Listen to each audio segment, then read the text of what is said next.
السلام علیکم پیارے بچوں، امید ہے آپ سب خیریت سے ہوں گے۔ آج کا ہمارا عنوان ہے خالص اردو زبان اپنے احساسات و جذبات کے اظہار کا بہترین ذریعہ ہے۔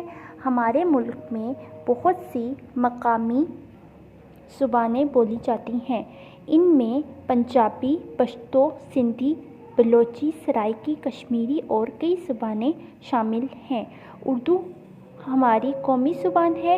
اردو ترکی زبان کا لفظ ہے۔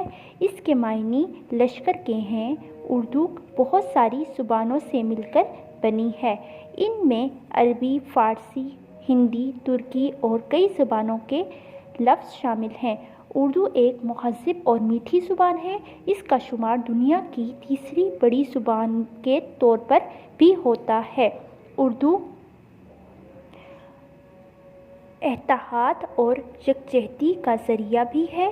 ہمارے ملک کے تمام لوگ اسے آسانی سے سمجھ اور بول سکتے ہیں، چاہے وہ گھر پر کوئی بھی زبان بولتے ہوں، مگر اردو کا بولنا اور سمجھنا ان کے لیے آسان ہوتا ہے۔ اردو رابطے کا ذریعہ بھی ہے۔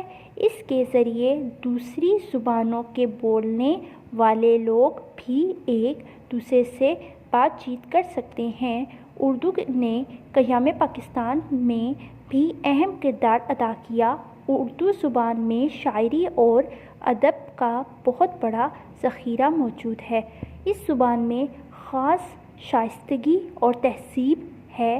اس زبان کے ذریعے ہم اپنی بات بہت سلیقے سے کر سکتے ہیں۔